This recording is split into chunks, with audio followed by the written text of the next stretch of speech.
Hello student, good morning. We will start today classes English medium और subject है हमारा social science.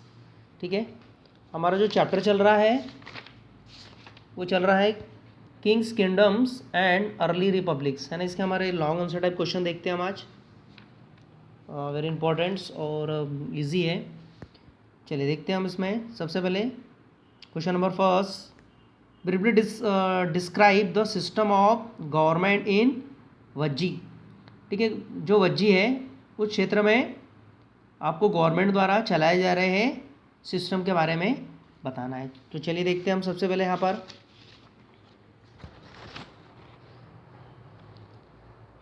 Answer को हम एक्सप्लेन करते हैं। Vajji was the most important Sanga of the 8 guns. Guns मतलब होता है नागरिक व्यक्ति। तो वज्जी क्या था? एक बहुत ही इम्पॉर्टेंट एक सांगा था, एक समिति थी जिसमें 8 लोग हुआ करते थे। It's capital was Vaishali. इसका जो कैपिटल था, राजधानी थी, वो वैशाली थी। गना और संगा had not one cut many rules. ठीक है, जो गन या फिर सांगा था, उन्होंने एक नहीं बल्कि कई रूल्स, कई नियमों को उन्होंने जो है वो काट दिया था, तोड़ दिया था। Sometimes even 1000 of man ruled together took decision collectively. कभी कभी एक साथ शासन करने वाले कई हजारों लोगों ने भी, है ना, कई हजारों लोगों ने भी सामूहिक रूप से निर्णय लिया था। मतलब एक नहीं बल्कि कभी कभी बहुत सारे 1000 ऑफ लोगों ने भी एक साथ जो है वो कई निर्णय लिए थे उन्होंने। This Raja perform rituals together. जो राजा हुआ करता था, उनकी जो रिचुअल का मतलब होता है रिवाज, रस्म रिवाज।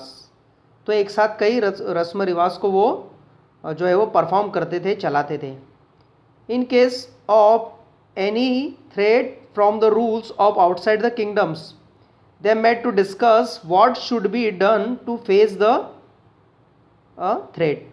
देखिए, जो गन हुआ करते थे, जो नागरिक, वो बाहरी खतरे से, कि जब बाहरी खतरा होगा उस साम्राज्य पे, तो वो मिलकर डिस्कस करते थे कि बाहरी खतरे से अपने साम्राज्य को किस तरह से, उन्हें खतरे से किस तरह से निपटा जाना चाहिए, किस तरह से खतरों का सामना किया जाना चाहिए, इस पर भी वो निर्णय लेते थे। सेकंड क्वेश्चन चलते हैं हम सेकंड क्वेश्चन की ओर। देखिए सेकंड क्वेश्चन, थोड़ा हम इसको पास से ले लेते हैं। What was the kingdom of Magadh situated, है ना। मतलब जो मगध, जो किंगडम था, मगध का साम्राज्य था, वो कहाँ पर बसा हुआ था। What were the natural advantage that, उसको प्राकृतिक लाभ क्या था उस साम्राज्य को, that help it to become the most powerful kingdom in the north India.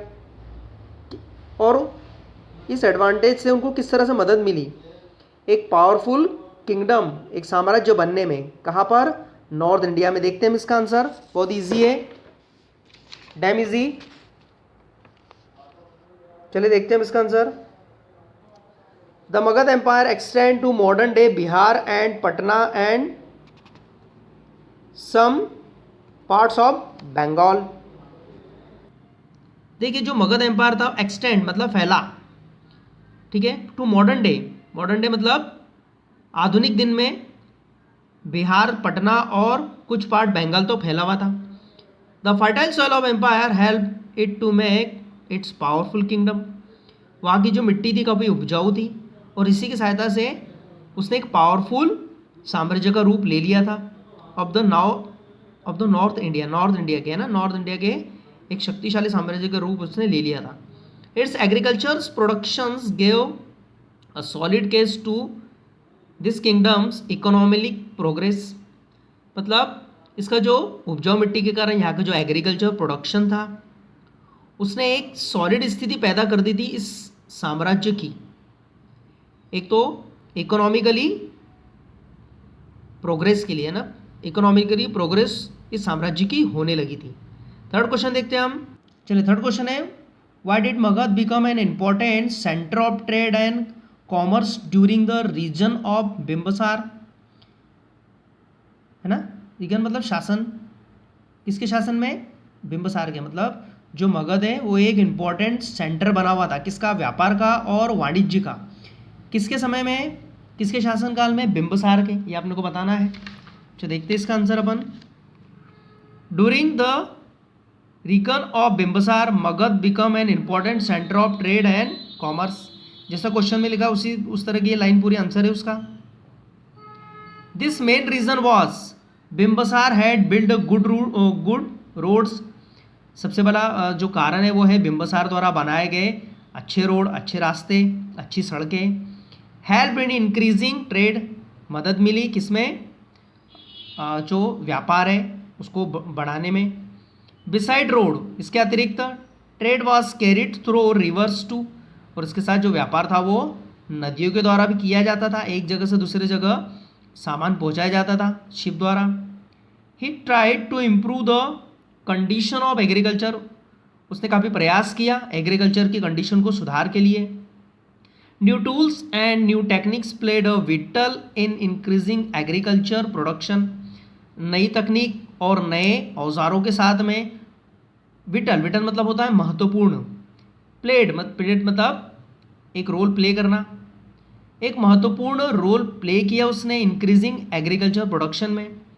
He introduce silver and copper punch marked coins, उसने सिल्वर और जो कॉपर के जो सिक्के थे, कॉइन्स थे, उस पर उसने पंच मार्क्ड, है ना, मार्क जो पंच करके उसने इंट्रोड्यूस करवाया मार्केट में। From the trade got a boost, जिसके कारण, यहाँ पर गॉट अ बूस्ट लिखा है, वह गलती से गेट अ कोस्ट लिखा है ना, तो गॉट अ बूस्ट आपको लिखना है। जिसके कारण क्या हुआ कि उसका जो व्यापार था उसको एक नई ऊर्जा मिली। ठीक है, तो ये आपके क्वेश्चन आगे समझ में। अगले जो भी चैप्टर अपना स्टार्ट होगा, 7 चैप्टर स्टार्ट होगा, new ideas and new religions. ठीक है, थैंक यू।